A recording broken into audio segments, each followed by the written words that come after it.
హిందువులు అంటే హైందవి సంతానము. హైందవి అంటే హైమవతి. హైమవతి అంటే హిమవంతుని పుత్రిక. హిమవంతుని పుత్రిక అంటే కాళికామాత.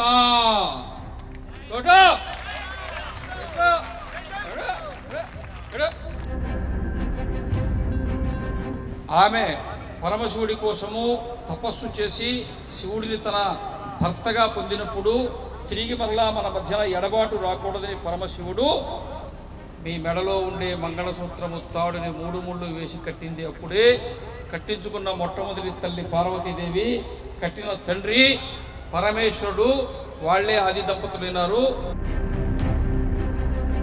మంగళసూత్రం ఎందుకు వచ్చిందో తెలుసా? మంగళ అంటే పార్వతీదేవి, సూత్రం అంటే తాడు. సూత్రంలో ఏమి లేదు, మంగళలో ఉంది. ఆ మంగళయే పార్వతీదేవి, మీరే పార్వతీదేవి. ఆ శ్రీరామచంద్రుని ముఖాన్ని చూస్తూ ఏమి దివ్యమంగళ స్వరూపము. ఈయన శ్రీరామచంద్రుడు అంటే అయ్యో మనం ఇంతకాలం చూడలేదే. శ్రీరామచంద్రుడు సాక్షాత్తు కేవలము మానవ మాత్రుడు కాడు, ఈయన సాక్షాత్తు భగవంతుడు. అందుకే భగవాన్ రమణ మహర్షి ఏమన్నాడంటే, మీ హృదయాన్ని భగవంతుడికి మీ చేతులను కర్మకు అర్పించమన్నాడు. చేత్తో పని చేసుకో, దేవుడి పేరు తెలుసుకో, ఇల్లు ఉడుచుకుంటున్నావు రామ అనుకో, పప్పు రుబ్బుకుంటున్నావు కృష్ణ అనుకో. అన్నము అన్నము అన్నమో రామచంద్ర అంటే ఊరు అన్నం పెట్ట. పక్కన ఒక ఆయన గ్రహించి, అన్నం అంటే పెట్టరయ్యా, నువ్వు రైస్ అని అన్నట్టు. రైస్ అంటే 8 మంది వచ్చారంటే టీసులు పట్టుకొని పెట్టేదే అని. అన్నం అనే సంగతి కూడా మర్చిపోయాడు. ఈడు ఆంధ్రుడు. మన భాష పేరు కూడా ఆంధ్రమే. ఒక్కసారి తన పాదాలకు శరణాగతి పొందిన అర్జునుడు పాదసేవ చేస్తే తన ఉనికిని కూడా కోల్పోయినటువంటి భగవంతుడు భక్తుడి పేరుతో నేను పిలువబడతానని వరమించాడు కృష్ణుడు. అది దేవుడు అంటే. అవునా కాదా? నువ్వు శరణాగతి పొందితే అర్జునుడివే అయితే దేవుడు నీ వెంట వస్తాడనే దానికి ఎంతకంటే ఉదాహరణ ఏమైనా ఉందా?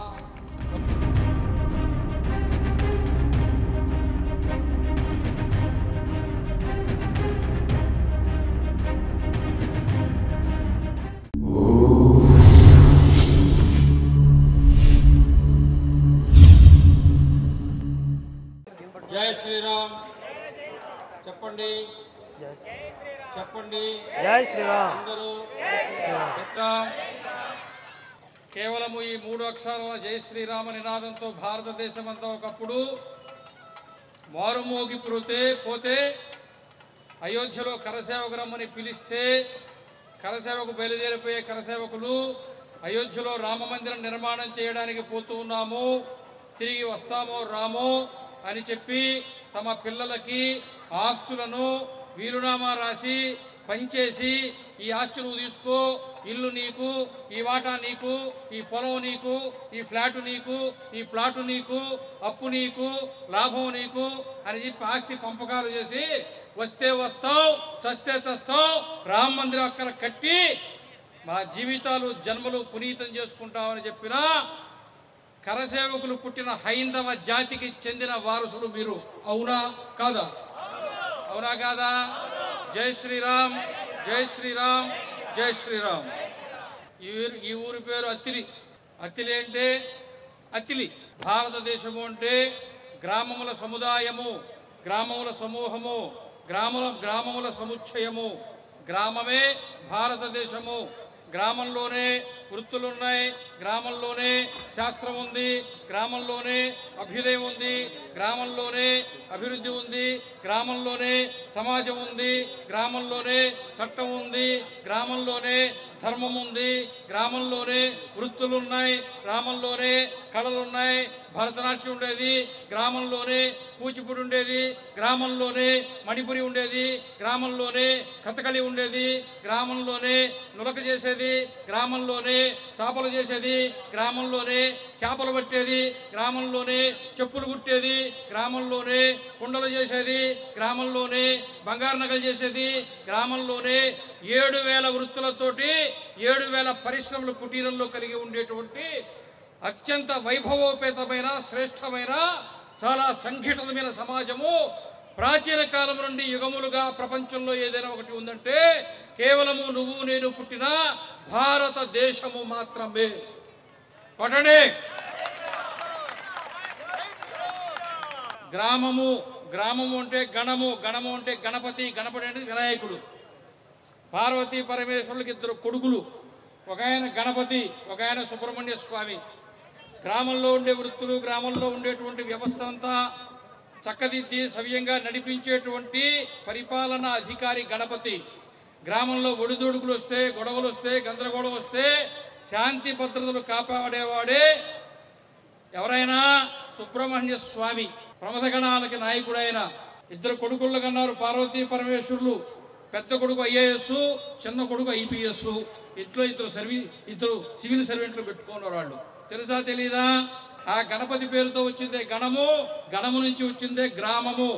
శ్రీకృష్ణదేవరాయలు విజయనగర సామ్రాజ్యాన్ని పరిపాలించినప్పటికీ భారతదేశంలో గ్రామము అంటే నిర్వచనము 12 వృత్తుల వాళ్ళు, అంటే 12 కులాల వాళ్ళు ఎక్కడ ఇళ్ళు కట్టుకుని ఏర్పాటు చేసుకుంటారో దానిని గ్రామము అన్నారు.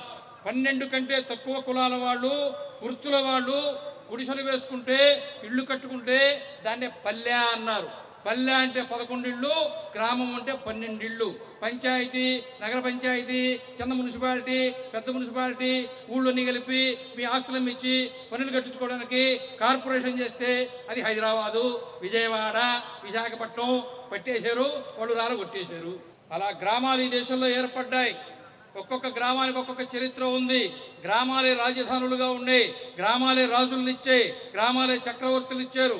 చంద్రగుప్తుడు వచ్చింది గ్రామం నుంచే, శివాజీ వచ్చింది గ్రామం నుంచే, కృష్ణదేవరాయలు వచ్చింది గ్రామం నుంచే, సర్దార్ వల్లభాయ్ పటేల్ వచ్చింది గ్రామం నుంచే. గ్రామం నుంచే మహోన్నతమైన వ్యక్తిత్వాలు భారతదేశానికి ఇచ్చినారు. అలాంటి గ్రామాలు ఈ రోజున గ్రామ సీమలన్నీ కూడా ఒట్టిపోతూ ఉంటే, కళదప్పిపోతూ ఉంటే, వైభవం కోల్పోతూ ఉంటే, కళా విహీనమవుతూ ఉంటే, ప్రజల సంస్కృతిని పోగొట్టుకుంటూ ఉంటే, ఆచార సాంప్రదాయాలు పోగొట్టుకుంటే, భక్తి మార్గాన్ని వదిలిపెట్టేస్తుంటే, దేవాలయం పేరుతో డబ్బులు దండుకొని కేసులు బిల్లు తెచ్చుకొని రాత్రి పగులు లేకుండా రికార్డింగ్ డ్యాన్సులు పెట్టుకుంటూ ఉంటే నువ్వు నేను చెప్పే హిందూ ధర్మము కాపాడబడుతుందా? 1990లో కువైట్ని ఇరాక్ ఆక్రమించినప్పుడు ఇరాక్ మీద అలైడ్ దేశాల యొక్క అమెరికా, ఇంగ్లాండ్, ఫ్రాన్స్, జర్మనీ దేశాలు ఆ దేశం మీద ఆక్రమణ చేస్తే పొద్దుటి నుంచి మధ్యాహ్నం లోపల కేవలం 6 గంటల సమయంలో ఇరాక్ పూర్తిగా లొంగిపోయింది. ఒక్క బుల్లెట్ కూడా ప్రయోగం చేయకుండా. విమానాశ్రయాలు ధ్వంసం చేశారు, బ్రిడ్జీలు ధ్వంసం చేశారు, నౌకాశ్రయాలు ధ్వంసం చేశారు, అన్ని ధ్వంసం చేసేసి రవాణా వ్యవస్థ లేకుండా చేసి మొత్తము ఇరాక్ సమాజాన్ని అతలాకుతలం చేశారు. కేవలము 5-6 గంటల్లో ఇరాక్ చేతులు తెల్ల జెండా ఎత్తేసింది.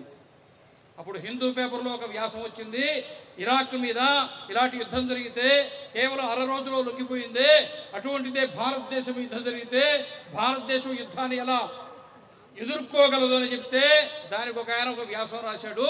భారతదేశంలో ఉండే 6,50,000 గ్రామాలు ఏ వంతెన లేకపోయినా, ఏ రహదారి లేకపోయినా, ఏ లారీ రాకపోయినా, ఏ వస్తువు రాకపోయినా, ఏ విమానాశ్రయం రాకపోయినా, ఏ నౌకాశ్రయం లేకపోయినా ఏ గ్రామానికి ఆ గ్రామము స్వయం స్వాయత్తంగా అక్కడే పండించుకుని, అక్కడే ఉత్పత్తి చేసుకుని కనీసము 3 సంవత్సరాల పాటు ఇంకొక గ్రామంతో సంబంధం లేకుండా స్వయం సమృద్ధంగా జీవించగలిగిన సమాజాన్ని ప్రాచీన కాలంలో భారతీయులు ఏర్పాటు చేసుకున్నారు. భారతదేశాన్ని గెలిచే శక్తి ప్రపంచంలో అన్ని దేశాలు కలిసి వచ్చినా గెలవలేదు అని చెప్పి రాశారు. అత్తిల్లో ఉంటారా, అమరావతికి పోతారా? అమరావతి అత్తిలికి రావాలా? అత్తిలి అమరావతికి పోవాలా? అమరావతి అత్తిలికి రావాలి కదా, అవునా కాదా? విజయనగర సామ్రాజ్యంలో అష్టదిగ్గజాలు ఉన్నారు కదా, వాళ్ళు విజయనగరంలో ఉన్నారా? లేదు. 8 మంది కవులు 8 గ్రామాల్లో ఉన్నారు. ఎప్పుడు సబ్బెడితే అప్పుడు నడిచిపోయేవాళ్ళు, పద్యాలు చెప్పేవాళ్ళు, ఏదో ఇస్తే తీసుకునేవాళ్ళు, అగ్రహారానికి వచ్చేవాళ్ళు. అవునా? 15,000 రూపాయల ఉద్యోగానికి హైదరాబాద్కు పోవాలా? ఇంటి అద్దెకి కూడా రాదు అది. మళ్ళీ ఇక్కడి నుంచి నాయనే పంపిస్తారా? బియ్యం కట్ట, కూరగాయల మెట్ట. అవునా కాదా? ఆ సంబడానికి అత్తిల్లో ఉంటే పోవాలా? బుర్రలేదా? ఆలోచించరా? ఊరు వదిలి పెడతారా? ఊళ్ళు ఖాళీ చేస్తారా? ఊళ్ళో ఉండరా? ఆస్తుల మిదిరి, ఇళ్ళ మిదిరి, మీరు పోతిరి, వాళ్ళు వస్తుంది, వీళ్ళు వాళ్ళు కొనే, వాళ్ళు విరిగిపోయా, మీరు తగ్గిపోయా, భారతదేశం పాకిస్తాన్ అయిపోయా. ఈ ఊరి పేరు అత్తిలి అంట. అత్తిలి విడిపెట్టారు. అత్రి మహర్షి అని ఆయన ఒక ఆయన ఉన్నాడు. ఎవరాయన? అత్రి.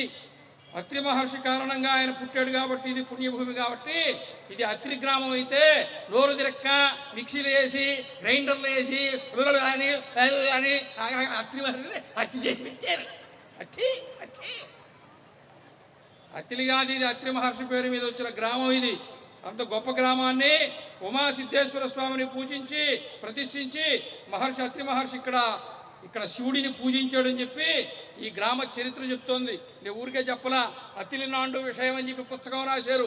ఒక్క గ్రామానికి ఇంత చరిత్ర ఉంటే ఒక్కొక్క గ్రామానికి ఇంత పుస్తకం రాస్తే 6 లక్షల పుస్తకాలు ఇంత అయితే ప్రపంచం ఏం కావాలా? ప్రపంచ దేశాలు ఏం కావాలా?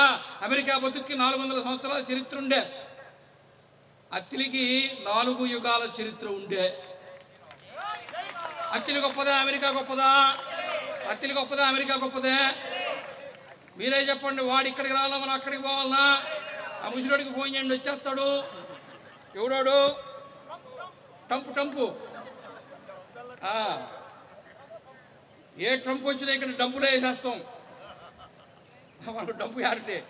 పైగా భారతదేశంలో బాగా ఘనంగా ప్రచారం చేస్తున్న తడి చెత్త పొడి చెత్త, తడి చెత్త పొడి చెత్త.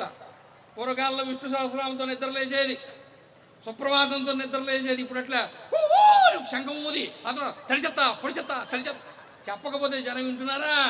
ఊరు కంపు, ఇల్లు కంపు, రోగాల కంపు, ఆసుపత్రికి పోతే సందు లేదు, ఆస్తులు అమ్మేస్త్రి, అప్పోలో గడిత్రి, దివాళ ఇస్త్రి, అడుక్కు తింట్రి. అవునా కాదా?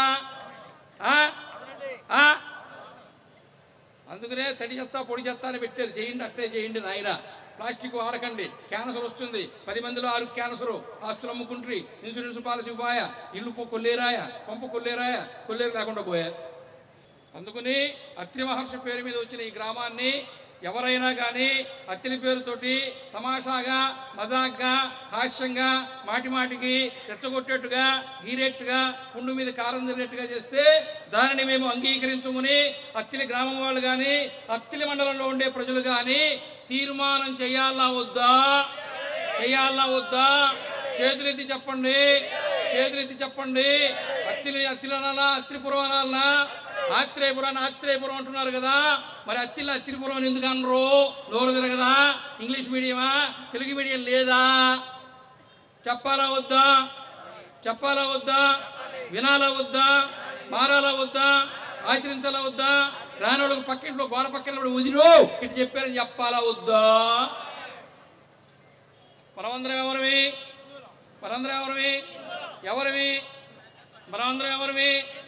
కాదా? అవునా? హిందువులు అంటే ఎవరో తెలుసా? తెలీదా? ఎప్పుడు తెలుస్తుంది? హిందువులు అంటే హైందవీ సంతానము. హైందవి అంటే హైమవతి అంటే హిమవంతుని పుత్రిక అంటే కాళికామాత.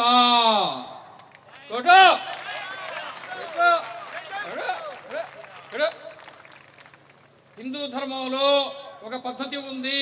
కూతుర్లను తండ్రి పేరుతో పిలుస్తారు, కొడుకులను తల్లి పేరుతో పిలుస్తారు.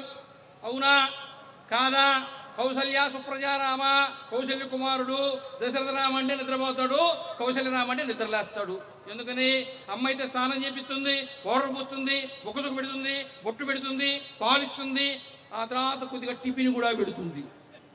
నాయన నిద్ర లేకపోతే అది తీసుకురారో, ఇది తీసుకురారో, పని చేయరో అని చెప్తాడు. అందుకు ముందు తినాలి కదా, ఆకలి తీర్చుకోవాలి కదా, దప్పి తీర్చుకోవాలి కదా, అప్పుడు కదా నాగలి పట్టి తిండేది. అందుకని తల్లి లేపితే నిద్రలేస్తారు. అందుకని కౌసల్య సుప్రజారామ, యశోదనందన, దేవకీనందన, యశోద కృష్ణ, గాంగేయ. ఎవరు గాంగేయుడు? భీష్ముడు. గాంగేయ కౌంతేయ. ఎవరు కౌంతేయుడు? అర్జునుడు. అర్జునుడు భగవద్గీతలో కృష్ణ పరమాత్ముడు ఏమంటాడు? కౌంతేయ అన్నాడా అనలేదా? అమ్మ పేరుతో పిలిచారా లేదా? కృష్ణుడు యశోద కృష్ణ అన్నారా లేదా? దేవకీనందన అన్నారా లేదా? గాంగేయ అన్నారా లేదా? కొడుకులు ఏ పేరుతో పిలిచారు? తల్లి పేరుతో. మరి కూతుర్లను ఇక్కడే దక్షారామం ఉంది. దక్ష ప్రజాపతి కుమార్తె కాబట్టి దాక్షాయణి, ద్రౌపద మహారాజు కుమార్తె కాబట్టి ద్రౌపది, జనక మహారాజు కుమార్తె కాబట్టి జానకి, హిమవంతుని కుమార్తె కాబట్టి హైమవతి అయ్యింది. అవునా కాదా? కాబట్టి తండ్రి మనసు ఎప్పుడు దేని గురించి ఆలోచిస్తుంటుంది? కూతురుని గురించి. తండ్రి తల్లి మనసు ఎప్పుడు దాని గురించి ఆలోచిస్తుంటుంది, కొడుకుల గురించి ఆలోచిస్తుంటుంది. అందుకనే మీకు పెళ్ళి అయ్యేదాకా మీ నాయన మీకు ఏం చెప్పకపోయినా, ఏం మాట్లాడకపోయినా, మీ నాయన అంటే మీకు భయమైనా, పెళ్ళి అత్తగారింటికి పోతే పెళ్ళానికి కూడా చెప్పకుండా అత్తిలి బస్ స్టాండ్కి వచ్చి 6 అరటి పళ్ళు కొనుక్కొని ఆటో ఎక్కి మీ ఇంటికి వచ్చి, బావా ఈ ఊళ్ళో ఎద్దుల బేరం చూసిపోదామని వచ్చాయి చెప్పి ఆ పళ్ళెత్తి బియ్యం కూడా చేతులు పెట్టి అమ్మా బాగున్నామని గ్లాసు నీళ్లు తాగిపోతాడే వాడినే మీ అబ్బా అంటారు. అవునా కాదా? పార్వతీ పరమేశ్వరులు దక్ష ప్రజాపతి కుమార్తెగా పార్వతీదేవి సతీదేవిగా ఉన్నప్పుడు వివాహం చేసుకుంటే, దక్ష ప్రజాపతి తన యజ్ఞ సమయంలో పరమశివుడిని అవమానించినందుకు ఆ తల్లి అగ్నిలో ప్రాయోపవేశం చేసి అవతార పరిసమాప్తి జరిగిన తర్వాత తిరిగి కొంతకాలానికి మరలా హిమవంతుని పుత్రికగా కాళీగా జన్మించింది. ఆమె శరీర ఛాయ నల్లగా ఉంటుంది కాబట్టి ఆమెను కాళీ అన్నారు. ఆ కాళీయే హిమవంతుని కుమార్తె కాబట్టి హైమవతిగా పిలువబడింది. ఆ విధంగా ఆమె పరమశివుడి కోసము తపస్సు చేసి శివుడిని తన భర్తగా పొందినప్పుడు తిరిగి మరలా మన మధ్యన ఎడబాటు రాకూడదని పరమశివుడు మీ మెడలో ఉండే మంగళసూత్రము తాడుని 3 ముళ్ళు వేసి కట్టింది. అప్పుడే కట్టించుకున్న మొట్టమొదటి తల్లి పార్వతీదేవి, కట్టిన తండ్రి పరమేశ్వరుడు వాళ్లే ఆది దంపతులైనారు. అప్పుడే ఈ 3 ముళ్ళు పడ్డాయి. అందుకనే మీ మెడలో ఉండేది మంగళ సూత్రము. మంగళ అంటే ఎవరు? సర్వమంగళ. సర్వమంగళ అంటే ఎవరు? పార్వతీదేవి. ఎవరి మెడలో మంగళసూత్రము ఉన్నదో ఆమె స్వయముగా పార్వతీదేవి. మీ మెడలో ఎవరు మంగళసూత్రము కట్టారో వాళ్ళు నేరుగా పరమశివుడే. అందుకనే మిమ్మల్ని దంపతులు అంటారు, వాళ్ళని ఆది దంపతులు అంటారు. వాళ్ళ ఆది దంపతులు, వీరు పుణ్య దంపతులు. పార్వతీ పరమేశ్వరులాగా శాశ్వతంగా ఒక్కసారి వివాహం చేసుకుంటే జీవించినంత కాలము నీవే నా భర్తవు, నీవే నా భార్యవుని శాశ్వతమైన స్థిరమైన ధర్మబద్ధమైనటువంటి ఆదర్శవంతమైనటువంటి దాంపత్య జీవనము కలిగి భూమి మీద ఎవరు జీవిస్తున్నారో వాళ్ళనే హైమవతి సంతానముగా హిందువులు అని పిలుస్తున్నారు. మంగళసూత్రం ఎందుకు వచ్చిందో తెలుసా? మంగళ అంటే పార్వతీదేవి, సూత్రం అంటే తాడు. సూత్రంలో ఏమి లేదు, మంగళలో ఉంది. ఆ మంగళయే పార్వతీదేవి, మీరే పార్వతీదేవి. ఈ సంగతి మీకు తెలుసా? రోజుకు 6 సీరియళ్ళు చూస్తే మీరు పార్వతీదేవిని సంగతి మర్చిపోతుంది, గయ్యాళ్ళలాగా తయారైతే నానా మాటలు నేర్చుకుంటుంది. అవసరం ఉన్నా లేకపోయినా డైలాగ్ డెలివరీ సేమ్ మాడ్యూల్లో వదులుతుంది. ఒక్కొక్కరు మాట్లాడుతుంటే వాళ్ళు ఏ టీవీ సీరియల్ చూసి మాట్లాడుతున్నారు ఇట్టే అర్థమైపోతుందమ్మా, ఇట్టే అర్థమైపోతుంది. Same modulation dialogue delivery. అవునా కాదా? అందుకే మనము హిందువులు ఉండే శాశ్వతమైన దాంపత్య గృహస్థాశ్రమ ధర్మాన్ని కలిగి ఉండేటువంటి వాళ్ళము అని అర్థము. అవునా? రామాయణం మొదటి రోజు యుద్ధం జరిగింది. తర్వాత సాయంత్రానికి రాక్షసులంతా లంకలోకి పోయినారు.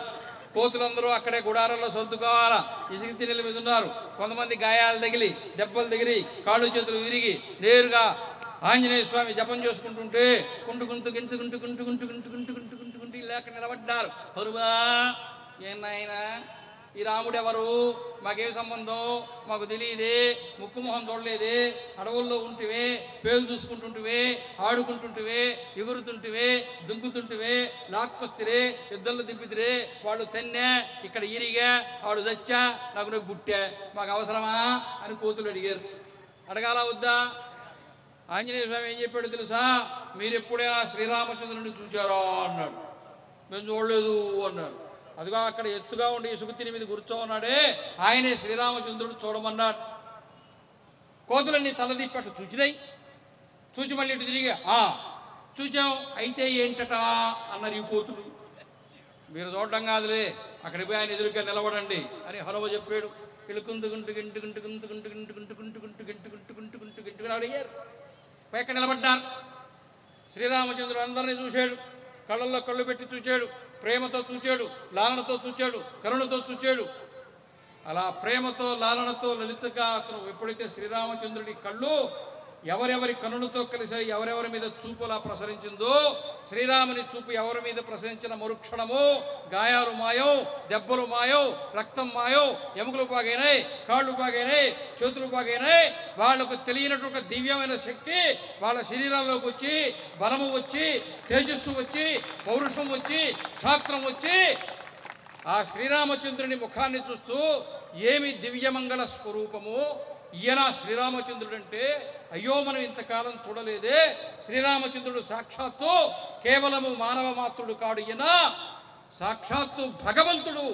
ఈయన కార్యం కొరకు కాకపోతే ఈ బతుకెందుకు, ఈ శరీరం ఎందుకు, ఈ జన్మ ఎందుకు అని చెప్పి ఎగురుకుంటూ దుగ్గుకుంటూ ఆంజనేయ స్వామి ఎదురుగా వచ్చి నిలబడి, హనుమ నువ్వు నిరంతరము రాముని యొక్క జపము ఎందుకు చేస్తూ ఉంటావు మాకు అప్పుడు అర్థమైంది.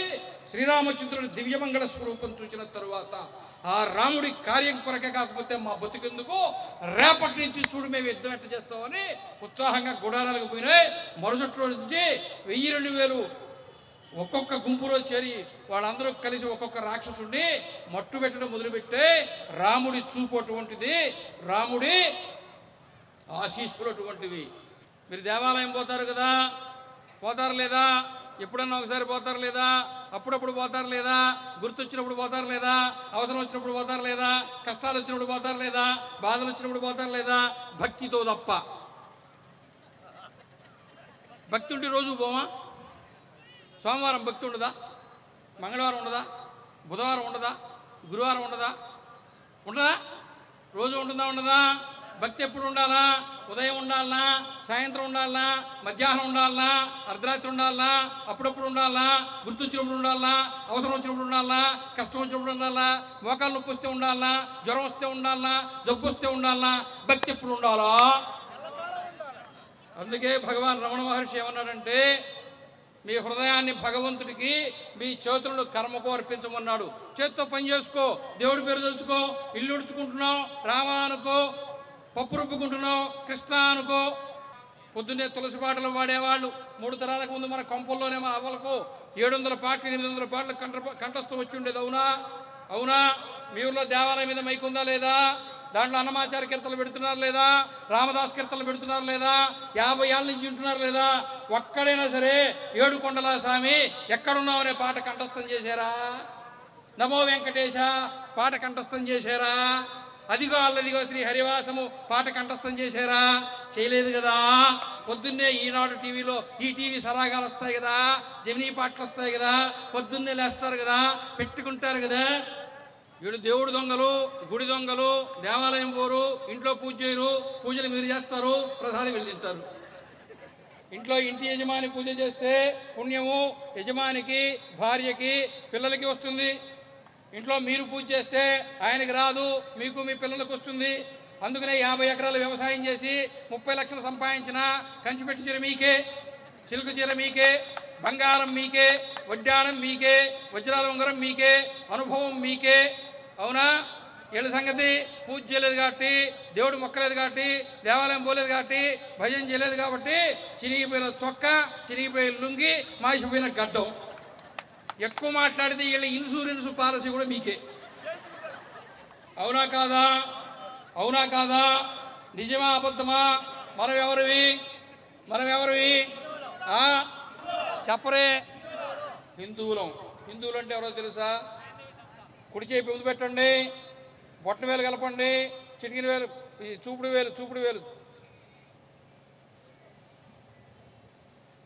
వేలు వదిలేయండి, చిటికిన వేలు వదిలేయండి, బొట్టన వేలు, మధ్య వేలు, ఉంగరపు వేలు, ఈ 3 వేలు కలపండి. కలిపారా? ఈ 3 వేళ్లతో కుంకుమ కానీ, పసుపు కానీ, అక్షతలు కానీ, పూలు కానీ, పూజా సామాగ్రి కానీ ఇలా దేవుడి ముందు మనం పూజ చేస్తూ ఉంటే, ఇలా చేస్తూ ఉంటే వివాహం అయి ఉంటే పక్కన ధర్మపత్ని కూర్చోవాలా. భార్య లేకుండా పూజ చేసే అధికారం నీకు లేదు. భర్తకే భార్య లేకుండా పూజ చేసే అధికారం లేకపోతే నీకెక్కడి నుంచి వచ్చింది?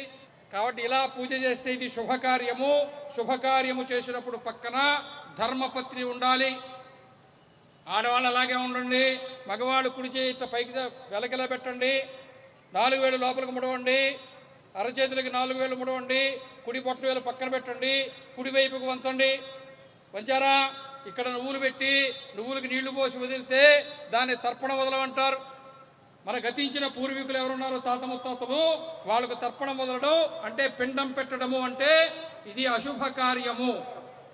ఈ అశుభ కార్యం చేసేటప్పుడు భార్య పక్కన కూర్చోకూడదు.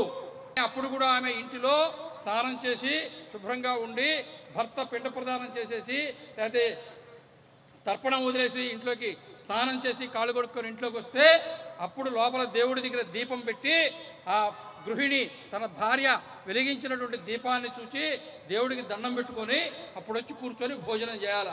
అవునా కాదా? అవునా కాదా? అవునా కాదా? ఇప్పుడు దాకా కాదు, ఇప్పుడు నుంచి అవును. ఇప్పుడు దాకా తెలియదు కదా.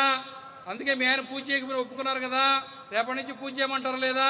పూజ చేస్తేనే ఇడ్లీ, లేకపోతే అర్థమైందా? పూజ చేస్తేనే దోశ, లేకపోతే త్రీష. అర్థమైందా? దోశ అంటే పెండి పోసినప్పుడు ఒకసారి సుయ్యి అంటుందంట, మళ్ళీ తిప్పేస్తే మళ్ళీ సుయ్యి అంటుందంట, అందుకనే దోషి అన్నారు. పూజ చేయలేదు మీ ఆయనకి అట్లకాడ పెట్టలేదు, మూడో సుయ్యి అంటుంది. మళ్ళీ పూజ చేయాలి వద్దా? మగమహారాయుడు దేవుడి దగ్గర పూజ చేస్తారు లేదా? అందరూ బొట్లు లాగారు, జై శ్రీరామ్ అన్నారు, హిందుత్వం అన్నారు, దేశం అన్నారు, ధర్మం అన్నారు. ఇంట్లో దేవుడి దగ్గర మాత్రం కూర్చోరు. అవునా? మొన్ననే హైందవ శంఖారావానికి వచ్చారు. మాకు అన్నవరమే సభ దగ్గర పక్కనే ఆశ్రమం ఉంటుంది, భువనేశ్వరి పీఠం ఉంటుంది. 73 ఏళ్ళు పెట్టి కట్టి 73 ఏళ్ళు కూలిపోయేటట్టుంది. అయినా నేను అక్కడే ఉంటున్నా. కోతులు వస్తున్నాయి, ఎరుకులు వస్తున్నాయి, పంది కుక్కలు వస్తున్నాయి, పాములు వస్తున్నాయి, తేళ్లు వస్తున్నాయి, జరువులు వస్తున్నాయి, మంటకబ్బులు వస్తున్నాయి. అయినా మనుషులు రావడం లేదు. ఎందుకని? అన్ని జీవరాశులకు దేవుడు అర్థమవుతున్నాడు, మనిషికి దేవుడు అర్థం కావట్లే. అవునా కాదా? ఇదిగో ఆయన పైకిలే పైకిలే. వీళ్ళు ఏ ఊరు? ఈయనెవరు తెలుసా? తెలీదా? ఈ కార్యక్రమం పెట్టడానికి ఆయనే కదా కారకుడా. ఇంట్లో పెళ్ళి అయింది మొన్ననే. పెళ్ళాం ఇంట్లో ఉండే, అమ్మా నాయన ఉండే, కొంప సిద్ధాంతంలో ఉండే, ఆఫీసు పెనుగొండలో ఉండే, కార్యక్రమం అత్తిల్లో ఉండే. ఈ శ్రీరామనామ జపయజ్ఞాలు భారతదేశంలో విశ్వ హిందూ పరిషత్ వాళ్ళు ఒక్కసారే చేశారు. పశ్చిమ గోదావరి జిల్లాలో ఈ ప్రాంతంలో ఈయన మాత్రం 15 సంవత్సరాల నుంచి వదిలిపెట్టకుండా చూస్తున్నాడు. గట్టిగా కొట్టాలా. ఆయనతో పాటు ఇంకా అనేక మంది కార్యకర్తలు వాళ్ళందరూ కలిసి చేస్తూ ఉంటారు. మధ్యలో నన్ను పిలుస్తుంటారు, వీలున్నప్పుడు వస్తుంటా, మధ్యలో పిలవకుండా కూడా చేస్తుంటారు. అందువల్ల కార్యక్రమం చేస్తున్నారు ఈ రకంగా. దాంట్లో మీరందరూ పాల్గొంటూ ఉన్నారు. ఈ సిద్ధాంతంలో 15 ఏళ్ల క్రితం ఒక సంఘటన జరిగింది. ఆ సిద్ధాంతంలో ఒక వెంకటేశ్వర స్వామి దేవాలయం ఉంది. ఆ దేవాలయానికి ఒక పంది వచ్చింది. ఆ పంది వెంకటేశ్వర స్వామి దేవాలయం చుట్టూ ప్రదక్షిణలు చేస్తున్నది. టీవీల్లో చూపించారు. దాని తర్వాత జన విజ్ఞాన వేదికలు వచ్చారు. దీనికి మానసికమైన వ్యాధి వచ్చింది కాబట్టి దేవాలయంలో తిరుగుతున్నది. దేవాలయం దొరికింది తిరుగుతోంది. లేకపోతే కుప్ప చుట్టూ తిరిగితే కుప్ప చుట్టూ తిరిగేది, లేకపోతే కరెంటు స్తంభం చుట్టూ తిరిగేది. 3 రోజుల తర్వాత ఇది చచ్చిపోతుందని చెప్పారు. ఆ తర్వాత ఏలూరు పశు వైద్యశాల వాళ్ళు దాన్ని ఒక వ్యాన్లో వేసుకొని అక్కడి నుంచి తీసుకొచ్చి 3 రోజులు ఇన్పేషెంట్గా చేర్చుకొని స్కానింగ్లు చేసి ఎక్స్రేలు తీసి అన్ని రిపోర్ట్లు రాసి దీనికి ఎటువంటి శారీరకమైన మానసికమైన రోగం లేదు, ఇది 100% ఆరోగ్యంగా ఉందని సర్టిఫికేట్ కూడా ఇచ్చారు. మళ్ళీ వ్యాన్కి ఇచ్చారు. మళ్ళీ సిద్ధాంతం తీసుకొచ్చారు. వ్యాన్లో నుంచి పంది దిగింది, నేరుగా గోదాట్లోకి పోయింది, అది మునిగింది. దాంతోపాటు జనం మునిగారు. మునిగిన దగ్గర నుంచి ఎక్కడి నుంచో ఏరులో కొట్టుకొచ్చినా ఒక వృక్షానికి చెందిన మొదలు దొరికితే, వృక్షం మొదలు దొరికితే దాంట్లో లక్ష్మీ నరసింహుల స్వరూపంగా ఉండే వేళ్ల ఆకారం కూడా కనపడి ఉండేదాన్ని బయటికి తీశారు. అవునా? ఇంతకీ వ్యాన్లో నుంచి దిగ్గానే ఆ పంది గోదాట్లో ఎందుకు మునిగిందో తెలుసా? పంది ఎక్కడ ఉంటుంది? బురదలో. పంది ఎక్కడ ఉంటుంది తెలుసు కదా, అసహ్యంగా ఉంటుంది కదా. అటువంటి పంది కూడా గవర్నమెంట్ హాస్పిటల్కి పోయినా డాక్టర్ దాకారు, కాంపౌండర్ దాకారు, నాకేమైనా వైరస్లు వచ్చి ఉంటాయని, ఆ ఇన్ఫెక్షన్ రాకూడదని, అది కూడా పవిత్రమైన గోదావరిలో మునిగి మళ్ళీ పుణ్యం తెచ్చుకొని 3 మునకలు వేసి మళ్ళీ మడిగట్టుకొని అప్పుడు వెంకటేశ్వర స్వామి దేవాలయంలోకి వచ్చి మళ్ళీ దేవాలయంలో ప్రదక్షిణ చేయడం మొదలుపెట్టింది. అవునా కాదా? నువ్వు లేచి చెప్పు, అవునని చెప్పు. నేను మళ్ళీ అబద్ధం చెప్పానంటే ఎట్టా? ఇదిగో సాక్ష్యం. సాక్ష్యాలు ఇప్పుడు వాళ్ళవే కాదు, మనవి కూడా సాక్ష్యం ఇదిగో. అవునా కాదా? సాక్షి కాదు నాయన, సాక్ష్యం. కూసో.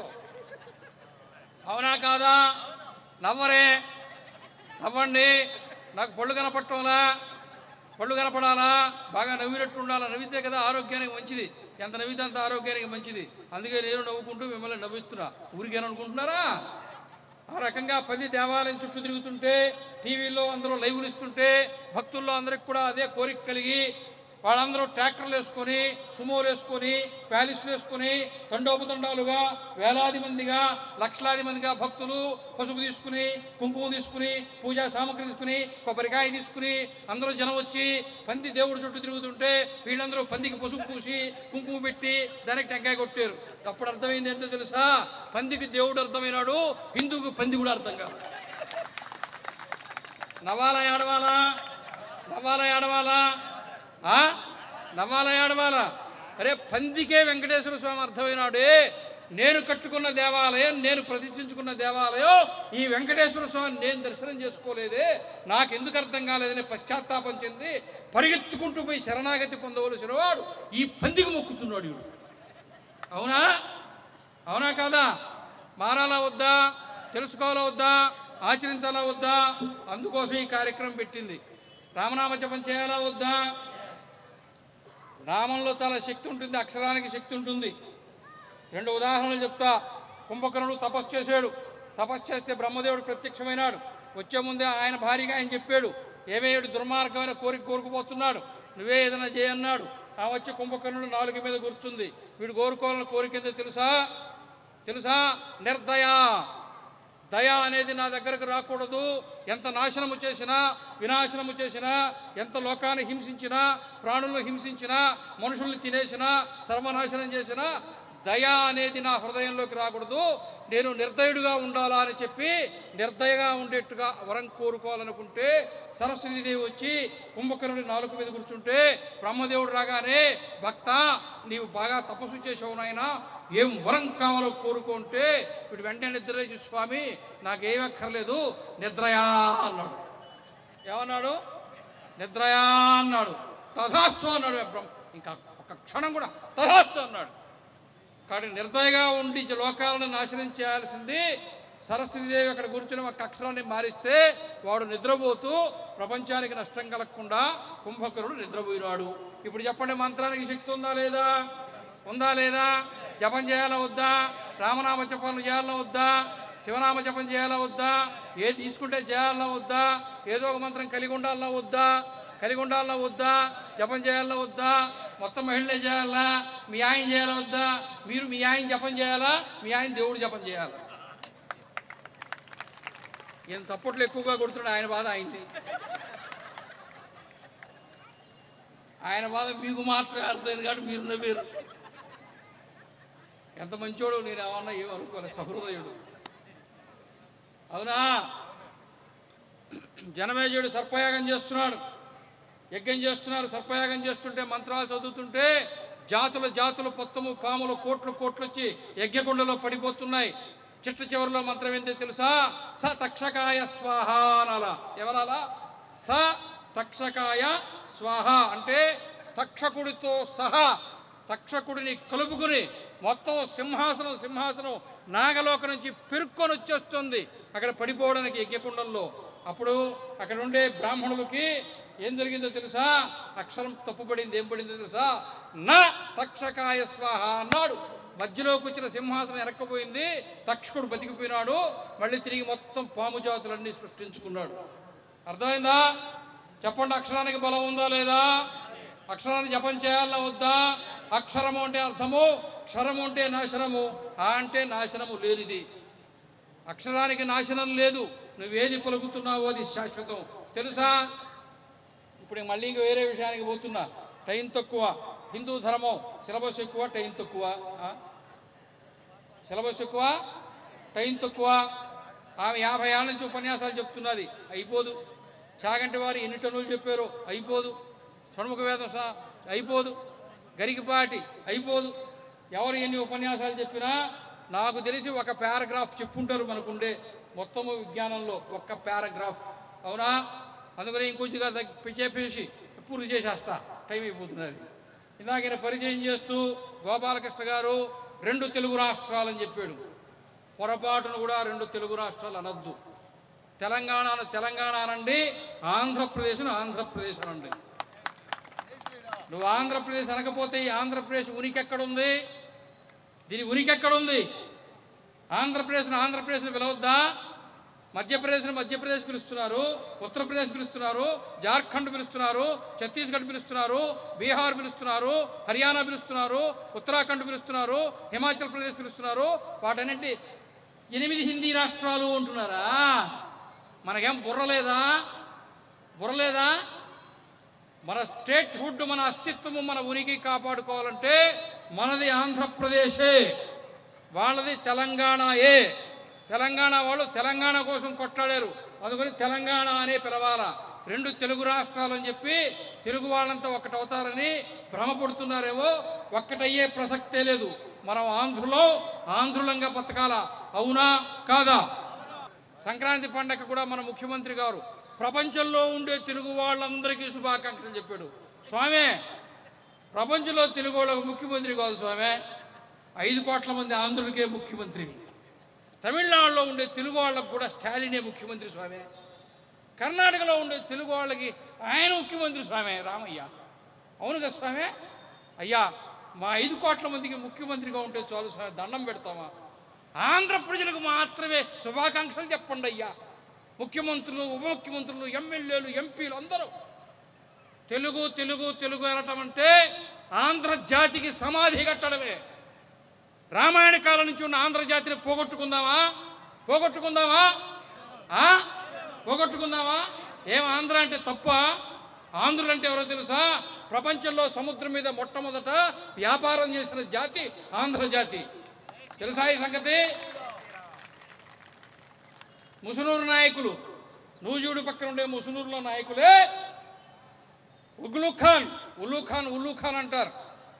ఢిల్లీ నుంచి ఖిల్జీ కాకతీయ సామ్రాజ్యాన్ని ధ్వంసం చేస్తే ఈ ముసునూరు నాయకులే వరంగల్ను తిరిగి తీసుకుని కాకతీయ సామ్రాజ్యం తర్వాత 120 సంవత్సరాల పాటు ఆంధ్రదేశాన్ని హిందూ దేశంగా పరిపాలించిన వాళ్ళు ఆంధ్రులు.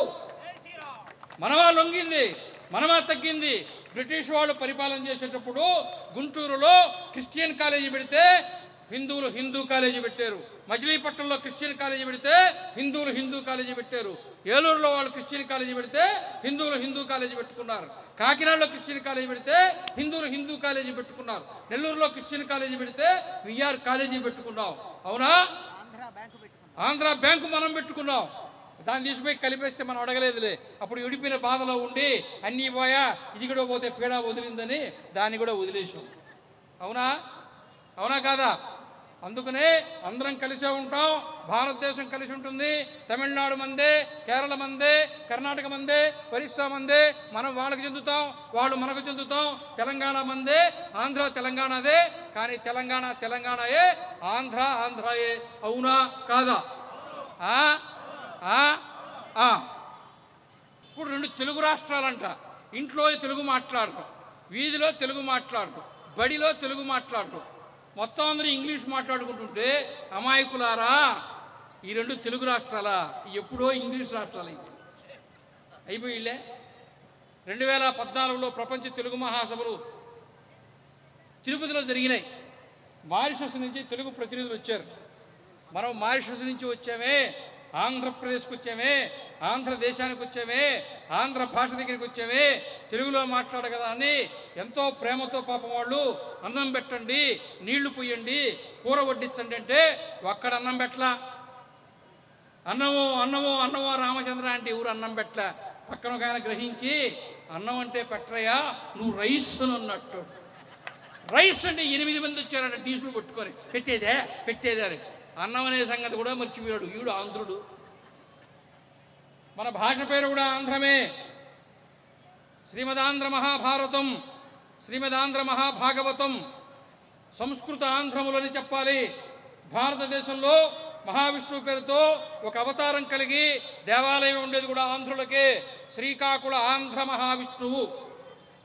విజయవాడ నుంచి 70 కిలోమీటర్ల దూరంలో శ్రీకాకుళం అనే గ్రామం ఉంది. అక్కడ ఆంధ్ర మహావిష్ణువు దేవాలయం ఉంది. ఆంధ్ర మహావిష్ణువు అనే దేవాలయం అక్కడే, ఆ ప్రాంగణంలోనే ఆంధ్ర భోజుడుగా కీర్తించబడిన కృష్ణదేవరాయలు కూర్చుని ఆముక్త మాల్యద అనే కావ్యాన్ని వ్రాశాడు. తెలియదు మనకి. మన భాష పేరే ఆంధ్రం, తర్వాత తెలుగు వచ్చింది. తెలుగు అంటే త్రిలింగ దేశం నుంచి వచ్చింది. త్రిలింగ దేశం అంటే మన ద్రాక్షారామంలో ఉండే శివుడు, శ్రీశైలంలో ఉండే శివుడు. ఇప్పుడు కాళేశ్వరం ప్రాజెక్టు కట్టారు తెలంగాణలో, ఆ కాళేశ్వరంలో ఉండే శివుడు, ఆ శివుడు ఈ శివుడు ఈ శివుడు ఇట్లా త్రికోణాకారంలో ఉంటే దీనిని త్రిలింగ దేశము అన్నారు. త్రిలింగ దేశము అంటే తెలంగాణ కాదు, త్రిలింగ దేశం అంటే రాయలసీమ కాదు, త్రిలింగ దేశం అంటే కోస్తా కాదు. ఈ 3 ప్రాంతాలని కలిపిందే శివుడు. ఈ 3 ప్రాంతాలు కలిపి ఉండాలని చెప్పిందే శివుడు. మనం దేవుడు మాట వింటామా? ఎప్పుడైనా విన్నామా? ఎప్పుడైనా పోయినామా దేవాలయానికి? అవసరమైతే తప్ప. చిన్నప్పటి నుంచి పిల్లలకి ఇంట్లో దేవుడి గురించి చెప్పారా? మీరు చెప్పారా? 10వ తరగతికి హాల్ టికెట్ వచ్చినప్పుడు తప్ప. హాల్ టికెట్ రాగానే అమ్మ హాల్ టికెట్ తీసుకొని పోయి వెంకటేశ్వర స్వామి పాదాల దగ్గర పెట్టి మొక్కు ఆయన తీసుకుపోయి హాల్ టికెట్ తీసుకుపోయి వెంకటేశ్వర స్వామి పాదాల దగ్గర పెట్టే, స్వామి నేనైతే చదవలేదు కానీ నాకే ఫస్ట్ మార్కు రాని. ఒరే చదవకపోతే ఫస్ట్ మార్క్ ఎట్ట వస్తుంది రాని వెంకటేశ్వర స్వామి, చదివితే నువ్వెందుకు నాకే రోజా అన్నట్టు. ఆయన ఫస్ట్ మార్క్ వస్తే నీ రుణాన్ని నేను ఉంచుకోండి, దర్శనానికి వస్తా మా ఎమ్మెల్యే దగ్గర లెటర్ తీసుకుని.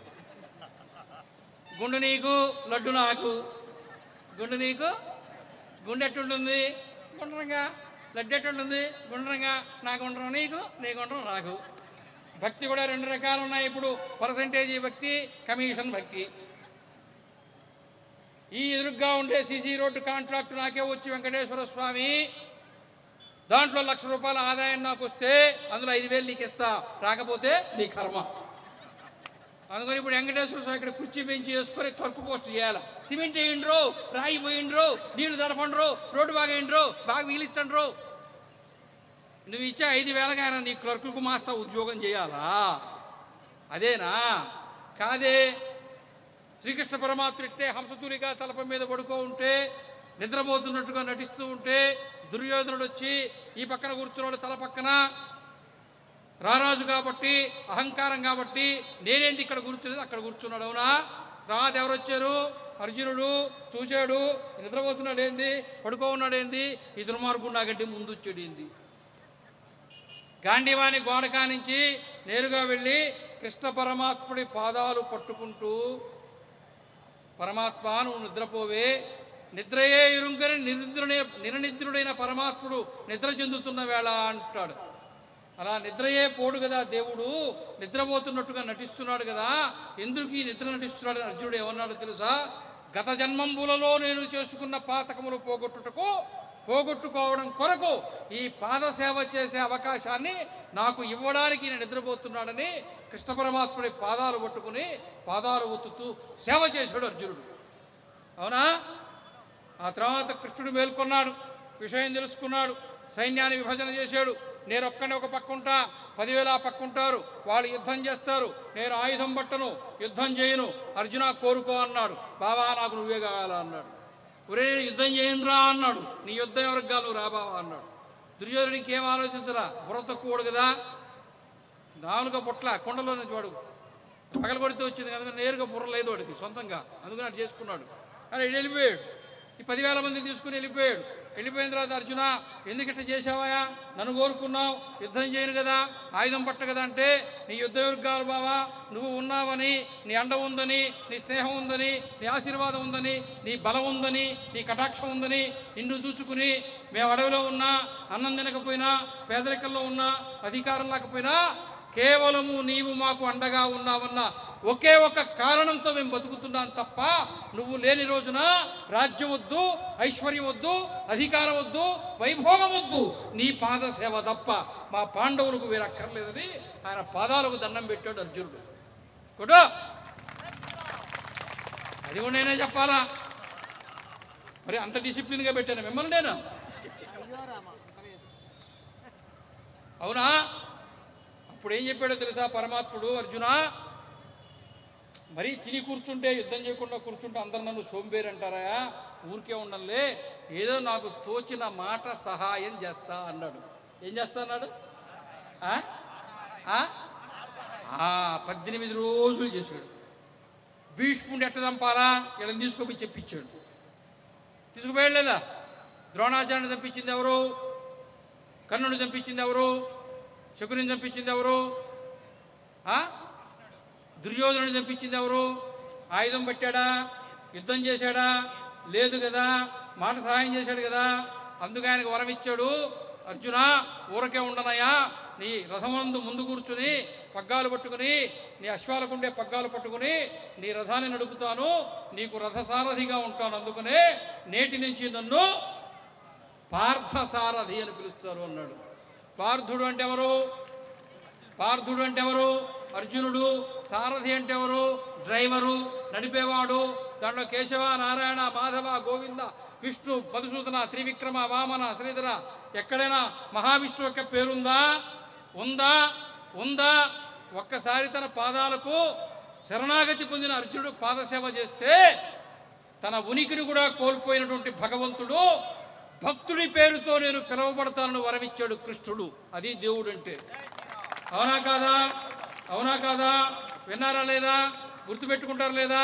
అందరికీ చెప్తారు లేదా? చెప్తే పుణ్యం వస్తుంది, చెప్పకపోతే పాపంలో అప్పులు వస్తాయి. తీర్చుకుంటూ కూర్చోండి. అందుకనే కృష్ణ పరమాత్ముడు ముందు కూర్చుని రథం నడుపుతుంటే పైన వెనక కూర్చుని ఎత్తుగా ఉండే బల్ల మీద వెనక రథంలో కూర్చున్నటువంటి అర్జునుడి పాదాల చేత కుడి పక్కకు పోవాలంటే కుడి భుజాన్ని దొక్కేవాడు, ఎడం పక్కకు పోవాలంటే ఎడం భుజం దొక్కేవాడు. 18 రోజులు యుద్ధం జరిగితే 18 రోజులు కృష్ణ పరమాత్ముడు అర్జునుడి కాళ్ళ చేత తన భుజాలను తొక్కించుకున్నాడు. ఒక్కసారి పాదసేవ చేస్తే 18 రోజులు కాళ్ళ చేత తొక్కించుకున్నాడు పరమాత్ముడు. నువ్వు శరణాగతి పొందితే అర్జునుడివే అయితే దేవుడు నీ వెంట వస్తాడనే దానికి ఎంతకంటే ఉదాహరణ ఏమైనా ఉందా? ఉందా? ఉందా? మనం ఎవరివి? హిందువులు అంటే తెలుసా? పుట్టుకతో జెనెటిక్గా జన్యువుల్లో దేవుడిని కలిగిన, దైవత్వాన్ని కలిగిన, దేవుడి స్పృహ కలిగిన జాతి అని అర్థం. చిన్నప్పుడు మీరందరూ వీధిలో ఆడుకున్నారు లేదా?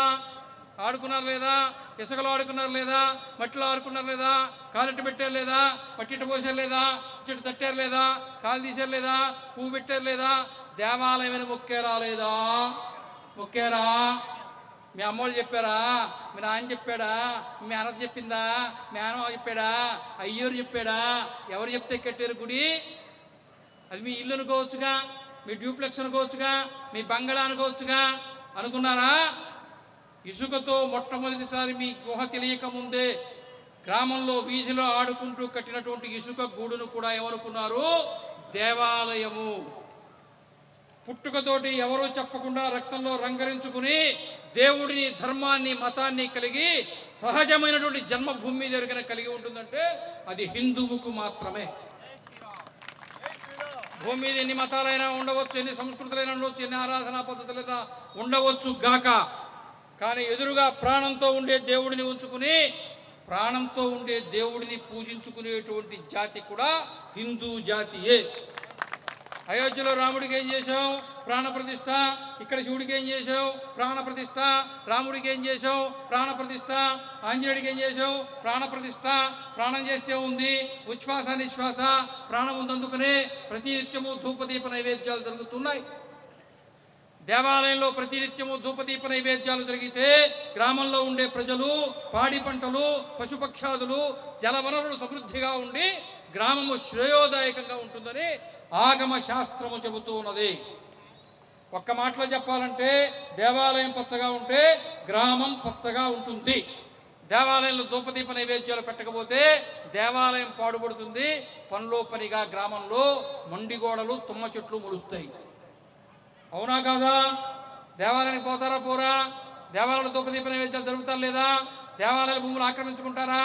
ఆక్రమించుకుని వెనకిస్తారు లేదా? ఇస్తారా లేదా? అగ్నిపురాణం ఏం చెప్తుందో తెలుసా? బాల్యములో వీధిలో ఆడుకుంటూ పిడికుడు ఇసుకతో దేవాలయం కట్టితే ఆ దేవాలయం కట్టినటువంటి పిల్లవాడి వంశములో 3 తరముల వారు కైలాస ప్రాప్తి పొందుతారు అని అగ్నిపురాణం చెప్పింది. తెలుసా ఈ సంగతి? ఇందాక నేను చెప్పానే, మట్టి పోసి గూడు కట్టి పువ్వు పెట్టి దేవాలయం అనుకున్నామే. బాల్యంలో మట్టితో దేవాలయం కడితేనే ఆ దేవాలయం కట్టిన పిల్లవాడి వంశములోని 3 తరముల వాళ్ళు కైలాస ప్రాప్తి పొందితే మీ ఊర్లో ఉండే రామాలయానికో శివాలయానికో మీరు విరాళం ఇస్తే, సిమెంట్ ఇస్తే, ఇసుక ఇస్తే, ఇనుము ఇస్తే, ధ్వజస్తంభం ఇస్తే, అన్నదానానికి ఇస్తే, విగ్రహాలకు ఇస్తే, ఛత్రచామరాలు ఇస్తే మీ వంశములోని ఎన్ని వందల తరములు స్వర్గానికి వెళ్ళాలా, కైలాసానికి వెళ్ళాలా, వైకుంఠానికి వెళ్ళాలా? ఒక్కసారి ఆలోచన చేయాలా వద్దా? చేయాలా వద్దా? చేయాలా వద్దా? ఇక 2 విషయాలు ఉన్నాయి, ఒకటి చెప్తా.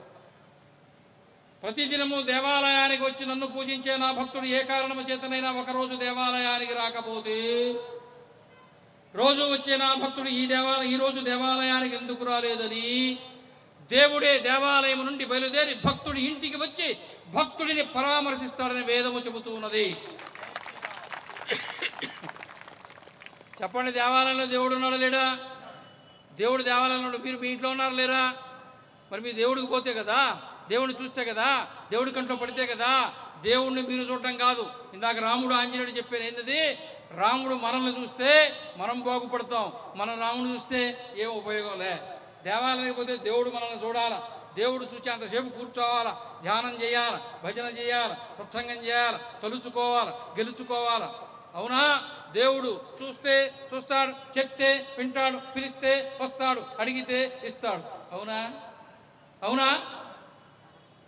మీరు ఏమి అడగపోతిరి, కొబ్బరికాయ పొంతులకి ఇత్తిరి, కళ్ళు మూసుకుంటారు. పెద్ద చెక్క నాకు ఇస్తాడో, చిన్న చెక్క నాకు ఇస్తాడో, పెద్ద చెక్క ఇస్తాడో, చిన్న చెక్క ఇస్తాడో, 2 ఇస్తే బాగుండు. ఈరోజు రేపు తినొచ్చు. భక్తి అంతా కొబ్బరికాయ మీద అయిపోయినే. మళ్ళీ దేవుడి ఇంటికి రాకూడదు, క్యారీ బ్యాగ్లో కట్టిచ్చేస్తే మన దానికి పోతాం కదా, అక్కడెక్కడ మాలుకు పోతాం, బ్యాగులు వేసి బిల్లేసి ఇస్తారు. అట్లే దేవుడు కూడా అక్కడ వాకిట్లో ఒక అసిస్టెంట్ని పెట్టి బ్యాగ్ తీసుకుపో, గిఫ్ట్ హ్యాంపర్ తీసుకుపో, ఇంటికి తీసుకుపోయినారు. ఇంకా జొమాటో లాంటివి పెట్టుకోవాలి. వెంకటేశ్వర స్వామి దేవాలయం, రామాలయంలో మీరు కొడితే రాముడు దేవుడు అంత జొమాటో, ఇంటికే భోజనం కూడా వచ్చేస్తుంది. భోజనం మనం దేవుడికి నైవేద్యం పెట్టవల్లే, ఆయన పంపించేస్తారు. తినడం పడుకోవడం. మన నడుము నొప్పి, మెండొప్పి, ఇవ్వు నొప్పి, కాళ్ళు నొప్పి, కీళ్ళు నొప్పి, ఆసుపత్రికి పోతాం. దేవుడా నువ్వే రోజు దేవాలయం వచ్చి కొంత ప్రదక్షిణలు చేస్తే వాకింగ్ ఎందుకమ్మా? ఒళ్ళు బాగుండు కదమ్మా. పొద్దున్నే డబ్బా పట్టుకొని పోవడానికి కూడా లీటర్ పెట్రోల్ పోసుకుని బండి మీద పోతున్నారు వీళ్ళు నడిచేది ఎప్పుడు? కింద కూర్చుంటే రోగాలు రావు, పైన కూర్చుంటే రోగాలు పోవు. దేవాలయంలో కూడా కుర్చీలు వేసుకుంటున్నారు. దేవుడు నిలబడి ఉంటాడు, దేవుడు ఎదురుగా మనం కుర్చీలు వేసుకొని కూర్చుంటుంది. పాపం చేయడం దేనికిరా? దశావతారాల భూమి మీదకి మహావిష్ణువు వచ్చాడు, శ్రీరాముడు అయోధ్యకు వచ్చాడు, కృష్ణ బలరాములు ఎక్కడికి వచ్చారు? బృందావనానికి వచ్చారు, మధుర బృందావనానికి. అవునా? మిగతా 7 అవతారాలు ఎక్కడికి వచ్చినాయో తెలుసా? దశావతారాల్లో 7 అవతారాలు ఎక్కడికి వచ్చాయో తెలుసా? మొదటి అవతారం ఏది? మత్స్యావతారం. మత్స్యనారాయణ స్వామి దేవాలయం ఎక్కడుంది? నాగలాపురం ఎక్కడుంది? ఆంధ్రప్రదేశ్. మత్స్యావతారం తర్వాత ఏమవుతారో? మత్స్య కూర్మావతారం దేవాలయం ఎక్కడుంది? శ్రీకూర్మం ఎక్కడుంది? ఆంధ్రప్రదేశ్. మత్స్యకూర్మ. వరాహావతారం, వరాహ క్షేత్రం ఎక్కడుంది? తిరుమలలో ఉంది. వరాహావతారం ఎక్కడొచ్చింది? ఆంధ్రప్రదేశ్. ఆ తర్వాత నరసింహుడు ఎక్కడున్నాడు? కదిరిలో ఉన్నాడు. కదిరి ఎక్కడుంది? ఆంధ్రప్రదేశ్. నరసింహస్వామి. వామనావతారం, త్రివిక్రమ వామన స్వామి దేవాలయం ఎక్కడుంది? చెరుకూరు గ్రామం. చెరుకూరు ఎక్కడుంది? పరుచూరు మండలం ఎక్కడుంది? ప్రకాశం జిల్లా ఎక్కడుంది? ఆంధ్రప్రదేశ్. నరసింహావతారం అవతారం వచ్చింది వామన తర్వాత ఎవరు వచ్చారు? పరశురాముడు. దశావతారంలో పరశురాముడు ఒక్కడే చిరంజీవి ఇప్పుడు కూడా ఉన్నాడు. ఆయన ఉండే నివాస స్థానం ఎక్కడ తెలుసా? మహేంద్రతనయ పర్వతం. శ్రీకాకుళం, విజయనగరం జిల్లాలకి ఒరిస్సాకి సరిహద్దుగా ఉండేటువంటి పర్వతాల మీద, మందసా ప్రాంతంలో, పలాసా ప్రాంతంలో కనపడే పర్వతాల మీదనే పరశురాముడు ఉన్నాడు అనేటువంటిది పురాణ ప్రశస్తి. కాబట్టి పరశురాముడు ఉండేది ఎక్కడ? ఆంధ్రప్రదేశ్. పరశురాముడితో వచ్చింది ఎవరు? రాముడు అయోధ్యకు పోయా, బలరాముడు బృందావనానికి పోయా, శ్రీకృష్ణుడు బృందావనానికి పోయా. అఖిలాండ కోటి బ్రహ్మాండ నాయకుడు, కలియుగ ప్రత్యక్ష దైవము వెంకటేశ్వర స్వామి వారు కూడా ఈ రోజున ఎక్కడున్నాడు? తిరుమల ఎక్కడుంది? ఆంధ్రప్రదేశ్. 7 అవతారాలు ఎక్కడొచ్చాయి? ఆంధ్రప్రదేశ్లో ఉండేది ఎవరు? దేవుడిని కూడా పొందగలిగిన వాడు. 7 సార్లు దేవుడు ఇక్కడికి పుట్టారంటే ఇక్కడ సమాజం ఎంత ధార్మికమైనదో, ఎంత దైవికమైనదో, ఎంత భక్తి కలిగినదో, ఎంత సాంప్రదాయం కలిగినదో, ఎంత త్యాగం కలిగినదో, ఎంత ఉన్నతమైనదో, ఎంత శ్రేష్టమైనదో, ఎంత వైదికమైనదో, ఎంత సనాతనమైనదో, ఎంత హైందవమైనదో అర్థం కావటం లేదా?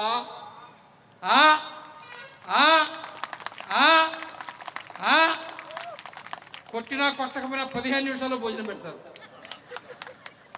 అవునా? కాబట్టి ఆంధ్రప్రదేశ్ దేవభూమి అవునా కాదా? అవునా కాదా? ఉత్తరప్రదేశ్లో అయోధ్య ఉన్నందుకు, కాశీ ఉన్నందుకు దేవభూమి అన్నారే. చార్ధామ్ ఉన్నందుకు ఉత్తరాఖండ్లో దేవభూమి అన్నారే. వైష్ణోదేవి అమరనాథ్ ఉంటే జమ్మూ కాశ్మీర్ని దేవభూమి అన్నారే. కొన్ని దేవాలయాలు కేరళలో ఉంటే దేవభూమి అన్నారే. దశావతారాలు 7కు 7 అవతారాలు భూమి మీదకి వస్తే ఆంధ్రదేశాన్ని దేవభూమి అనరా? అనరా? అనారా వద్దా? కేంద్రంలో ఉండే గవర్నమెంట్ కాశీ కారిడార్లు తెచ్చిందా లేదా? తెచ్చిందా లేదా? అయోధ్య కారిడార్ తెచ్చిందా లేదా? ఉజ్జయిని కారిడార్ తెచ్చిందా లేదా? వైష్ణోదేవి కారిడార్ తెచ్చిందా లేదా? అమర్నాథ్ కారిడార్ తెచ్చిందా లేదా? చార్ధామ్ కారిడార్ తెచ్చిందా లేదా? ఈ 7 అవతారాలను మనకే తెలియకపోతే నరేంద్ర మోడీకి తెలుస్తాయా? తెలుస్తాయా? మనం ఆంధ్రులు మన భాష ఏందో మనకే తెలియదు. ఆయన గుజరాతోడు ఇప్పటికీ హిందీ నేర్చుకొని మనల్ని పరిపాలిస్తున్నాడు. నీకు హిందీ రాదు, గుజరాతీ రాదు, మీ ఇంట్లో మాట్లాడే తెలుగు రాదు, ఇంగ్లీష్ ఆయనకి రాదు, నీకు రాదు.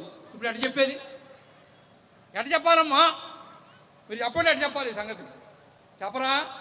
పక్కనే ఉళ్ళా చెప్తే పోలా? అర్థం కాలే. ఎవరు అర్థం అవుతాడో వాడు ఆంధ్రుడు, ఎవరికి అర్థం కాదో వాడు తెలుగుడు. అందుకనే ఈ దశావతారాల క్షేత్రాన్ని కలుపుతూ ఉండేటువంటి కారిడార్ కూడా ఆంధ్రప్రదేశ్లో ఏర్పాటైతే ఈ పుణ్యక్షేత్రాలన్నింటినీ కూడా కలిపితే మధ్యలో ఉండే శ్రీకాళహస్తిని, శ్రీశైలాన్ని, అన్నవరాన్ని అన్నిటినీ కలిపితే ప్రపంచ ఆధ్యాత్మిక పర్యాటక కారిడార్గా ఆంధ్రప్రదేశ్ వెలుగొందుతుంది. ప్రపంచంలో ఆధ్యాత్మికత తెలుసుకోవాలంటే ఆంధ్రదేశానికి వస్తారు. ఆర్థిక వికాసము, ఆధ్యాత్మిక వికాసము జోడెద్దుల బండిలాగా ముందుకు సాగుతుందనడంలో నీకు నాకు ఏమైనా అనుమానం ఉందా? మరి ఈ సంగతానికి చెప్పాంగా. అమరావతిలో వాళ్ళకి ముగ్గురికి చెప్పొద్దా? ముగ్గురికి చెప్పాలా వద్దా? త్రిమూర్తులు మనకు ఉన్నారు. ఒక ఆయన తండ్రి, ఒక ఆయన కొడుకు, ఒక ఆయన పక్కన ఉండే ఆయన సోదరుడు. ముఖ్యమంత్రికి చెప్పాలా? ఆయన కొడుకు చెప్పాలా? మళ్ళీ పవన్ కళ్యాణ్ గారికి కూడా చెప్పాలా? ముగ్గురు అనుకున్నారనుకో, పెద్దానికి చెప్తారు, పని అయిపోతుంది. అవునా కాదా? నేను చెప్పింది నిజమా కాదా? ఏ గవర్నమెంట్ ఉంటే వాళ్ళ చేత పని చేయించుకోవాలి మనం. నేను ముందే చెప్తున్నా. ఏ గవర్నమెంట్ ఉంటే ఆ గవర్నమెంట్తో పని చేయించుకోవాలా. ఆ గవర్నమెంట్ మనం సమర్థించాలి. బాగున్నారయ్యా, బాగా చేస్తున్నారయ్యా, ఇంకొంచెం బాగా చేయండి అయ్యా, రోడ్లు బాగా వేసారయ్యా, ప్లాట్ఫారం కూడా కట్టండి అయ్యా, కొంచెం ముందు నడిచేదానికి కూడా దారి పెట్టండి అయ్యా, లైట్లు వెలగట్లేదయ్యా, కొంచెం చూడండి అయ్యా, పేదవాళ్ళకి అన్నం పెట్టండి అయ్యా, కొంచెం మంచి పథకాలు పెట్టండి అయ్యా అని అడుక్కోవచ్చు. తప్పు లేదు, అడగచ్చు. అవునా? నువ్వు చేయలే, నువ్వు ఇంతే, నువ్వు బావాలా, వచ్చి ఉండంత బొమ్మంటే ఎవడొస్తాడా? ఇంతవరకు ఎంతమంది వచ్చారో అందరూ బాగా చేయకపోతే ఎవరు బాగా చేసేది? నువ్వేమో ఇంట్లో కూర్చుండాలా, మధ్యాహ్నం కండి రావాలా. అందుకని కూటమి ఏది కూటమి కూటు అని చెప్పి చేస్తారులే తినేదానికి. అన్నీ వేసి వండితే దాన్ని కూటు అంటారు, అందరూ కలిస్తే వండిదాన్ని కూటమి అంటారు. తినేదానికి ఉంది, పరిపాలించేదానికి కూడా ఉంది. మీకు తెలియదులే, మీకు ఆంధ్రం రాదుగా, తెలుగుడుగా. అందుకని మనందరం ఈ కార్యక్రమాన్ని విజయవంతంగా చేసుకున్నాం. నిర్వాహకులందరూ చక్కగా చేశారు. మన చౌదరి గారు వచ్చారు. అంటే మిగతా ఏది మర్చిపోయినా అది మర్చిపోక్కర్లా, చౌదరి అంటే చాలు. చౌదరి గారు వచ్చారు, సీతారామాంజనేయులు గారు వచ్చారు. వారేమో సీతారామాంజనేయ చెప్పారు. ఆ సీతారామాంజనేయులు మొత్తం లోపలికి వెళ్ళిపోతే వచ్చేదే చౌదరి. అందుకని వారు వచ్చారు. ఆయన పక్కన సంవత్సరం క్రితం చూసా. అప్పుడు మాట్లాడిన దానికి ఇప్పుడు మాట్లాడిన దానికి చాలా డెవలప్మెంట్ ఉంది. అబ్బో, ఈయన కూడా శ్లోకాలు పద్యాలు నేర్చేసుకుంటున్నాడు. రేపొద్దున మా దుకాణం ఏం కావాలా అని అనుకుంటున్నాడు. పంపు తీసి అటు ఇటు ఏదో ఒక గురు పూర్ణిమ రోజు ఆయన కూడా కాషాయం కట్టి పీఠం పెట్టి తెచ్చి ఎందుకే చెప్పండి, పీఠం పెట్టాలా వద్దా? పెళ్ళి అయితే చేసుకోలే, ఇంకేం చేస్తాడు కాషాయం కట్టుకోకుండా. దేశానికి ఎమ్మెల్యేలు అందుకు కావాలన్నారు, ఎంపీటీసీలు ఉన్నారు, జడ్పీసీలు ఉన్నారు, అందరూ ఉన్నారు, ఎమ్మెల్యేలు ఉన్నారు, ఎంపీలు ఉన్నారు, దేశానికి డాక్టర్లు ఉన్నారు, లాయర్లు ఉన్నారు, అందరూ ఉన్నారు, వ్యవసాయం చేసేవాళ్ళు ఉన్నారు. దేశానికి అర్జెంటుగా కావాల్సింది తెలుసా? నాకు ఏదీ వద్దు, నాకు ఏదీ లేదు, నేను సర్వసంగ పరిత్యాగినని అన్నిటినీ తృణప్రాయంగా త్యజించి సమాజ శ్రేయస్సు కోసం జీవించే సర్వసంగ పరిత్యాగులైన సన్యాసులు దేశానికి కావాలి. కావాలా వద్దా? అందుకనే మీరు కూడా ఏం చేస్తారంటే లింగులు ఇటుకుముంటే ఒక్క కొడుకుని ఒక్క కూతుర్ని కొడుకు కనేసి ఫుల్ స్టాప్ అని పెట్టకండి. ముస్లింలకి మనకు ఒక తేడా ఉంది. నాకు 1 కోటి ఆస్తి ఉంది, నాకు 2 కొడుకులుంటే 250 అవుతాయి, 4 కొడుకులుంటే 425 అవుతాయని ఆలోచించేవాడు హిందూ. మరి ముస్లిం ఏం ఆలోచిస్తాడో తెలుసా? నాకు 1 కోటి ఆస్తి ఉంది, నేను 10 మంది సంతానాన్ని కొంటే తలా 1 కోటి రూపాయలు సంపాదిస్తారు, 11 కోట్లు అవుతాయని వాడు ఆలోచిస్తాడు. నీకు నీ కొడుకుల మీద నమ్మకంలే, అంత దౌర్భాగ్యుల్ని చవట దద్దమ్మల్ని అంటున్నావా? వాడికి మగతనం లేదా? పురుషార్థం లేదా? తెలివితేటలు లేవా? పని చేయలేడా? కష్టపడలేడా? సంపాదించలేడా? కూరగాయల అమ్మేవాడు 1 కోటి సంపాదిస్తున్నాడు, కొబ్బరికాయలు అమ్మేవాడు 1 కోటి సంపాదిస్తున్నాడు. అవునా? సమోసాలు అమ్మేవాడు టర్న్ ఓవర్ 200 కోట్లు అంట. పానీపూరి అమ్మేవాడు వడ్డీకి ఇస్తున్నాడు. అవునా? అవునా? నువ్వు ఇవేమి చేయవు, డబ్బులప్పు తెచ్చుకుని ఎన్ని తింటుంటావు. పానీపూరి తినేది ఎవరు? నేనే. పూరి తినేది ఎవరు? నేనే. అవునా? వ్యాపారం చేసేది వాళ్ళు, కొనుక్కునేది నువ్వు, దివాలా తీసేది నువ్వు, కూడబెట్టుకునేది వాడు. అవునా? హిందువులు గ్రామాల్లో ఉంటున్నారా? ఆస్తులు అమ్ముకుంటున్నారు, వ్యవసాయం అమ్ముకుంటున్నారు. ఈ రోజున నేను గన్నవరంలో ఉంటే గన్నవరం మండలంలో కూడా వ్యవసాయ కూలీ పనులు చేయడానికి బెంగాల్ నుంచి, ఒరిస్సా నుంచి, ఛత్తీస్గఢ్ నుంచి వస్తున్నారు. మన ఆంధ్రప్రదేశ్లో పొలంలో అలా లుంగి కట్టుకుని ఒళ్ళు వంచి పనిచేసే మనిషి లేడు. అందరూ రోడ్డెక్కి ముఖ్యమంత్రిని ఎప్పుడు మారుద్దాం, మోడీ ఉంటాడా పోతాడా, బోరు కొడుతున్నది, 11 ఏళ్ల నుంచి చూస్తున్నాం, ఇంకా ఈయన ఉండాలా, కొంచెం కుర్రోడుగా ఉంటే బాగుండే, కొంచెం పిచ్చోడుగా ఉంటే బాగుండే అనుకుంటున్నారు. కుర్రోడుగా ఉంటే పిచ్చోడుగా ఉంటే లప్ప కొడతారు, కడిసిగాడు బాగా కడిసిగాడు. అవునా? హిందువులు తమ సమాజాన్ని గురించి, తమ వృత్తిని గురించి, తమ వ్యక్తిత్వాన్ని గురించి మర్చిపోయారు. అందుకనే మనం అన్నీ కోల్పోయి నిరుద్యోగులుగా ఉంటున్నాం. ముస్లింలు మాకు ఉద్యోగం కావాలని రోడ్డు ఎక్కరు, కనబడ్డ పని చేసుకుని సమాజం నుంచి డబ్బు తీసుకుంటున్నారు. మొత్తం భారతదేశంలో గుత్తకి మొత్తము పండ్ల వ్యాపారం వాళ్ళదే, హోల్సేల్ కూరగాయల వ్యాపారం వాళ్ళదే, మొత్తం భారతదేశంలో ఉండే ఎకానమీ పూల వ్యాపారం వాళ్ళదే. ఆర్థిక వ్యవస్థను వాళ్ళు చేతుల్లోకి తీసుకుంటున్నారు. మసీదుల్లో కూర్చునే ప్రార్థన మాత్రమే చేయరు, ఆర్థిక వికాసాన్ని గురించి కూడా వాళ్ళకి చెప్పుకుంటారు. నీకు నీ దేవాలయం నువ్వు పోతే టికెట్ పెట్టా, జీపుకు పెట్టా, చెప్పులకు పెట్టా, జుట్టుకు పెట్టా, మీసానికి పెట్టా, లడ్డుకు పెట్టా, దర్శనానికి పెట్టా, కొళ్ళోడ కొట్టా, రాళ్ళ కొట్టా, జీపు ఎక్కిచ్చా, ఇంటికి పంపించా. ఎక్కువ మాట్లాడితే కొడతాం. అవునా? ఎందుకని? దేవాలయాలు నీ చేతులు లేవు.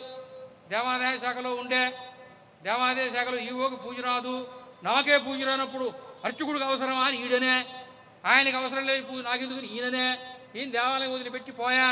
అర్చకుల కొడుకులందరూ సాఫ్ట్వేర్ ఇంజనీర్లు అయిపోయా. అక్కడ 2 లక్షల జీతం ఇచ్చా, ఇక్కడ 3,000 ఇవ్వకపోయా. నిన్నే విజయనగరం జిల్లాలో రాజాం దగ్గర గ్రామంలో 16 నెలల నుంచి అర్చకులకు జీతం ఇవ్వకపోతే తాళాలేసి ఈవో చేతుల్లో పెట్టి అర్చకులు వెళ్ళిపోయారు. ఇది హిందూ ధర్మానికి మేలా, మన మతానికి మేలా? ఇలా జరగచ్చా? మరి ఆ గ్రామంలో హిందువులందరూ ఏం చేస్తున్నారు? తిరణాలు చేస్తున్నారు కదా, రికార్డింగ్ డ్యాన్స్ పెట్టుకుంటున్నారు కదా, ఎంజాయ్ చేస్తున్నారు కదా. పైన ఇక్కడి నుంచి పైదాకా నామం బీకి తిరిగి అర్థమైందా కాలేదా? అందుకని పాలకు పాలు, నీళ్లకు నీళ్లు తేల్చుకుని మనం ఏ మార్గంలో నడవాలో బేరీజు వేసుకుని అందరూ కూడా ఆలోచించుకుని అలా నడవడానికే శ్రీరామనామ జపయజ్ఞం పెట్టావు.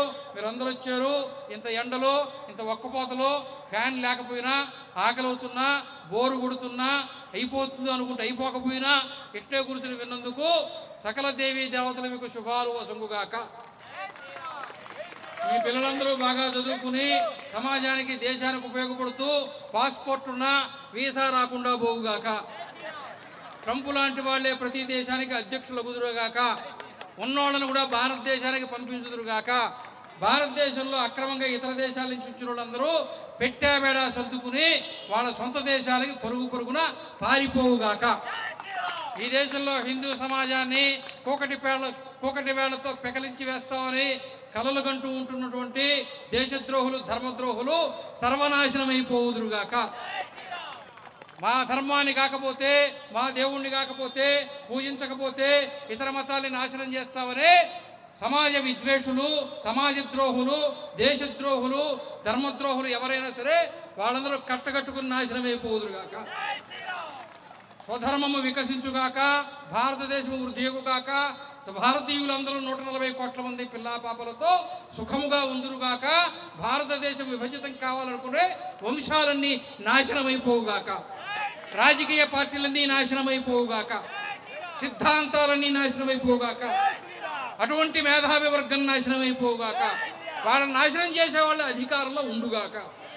జై శ్రీరామ్, జై శ్రీరామ్, జై శ్రీరామ్.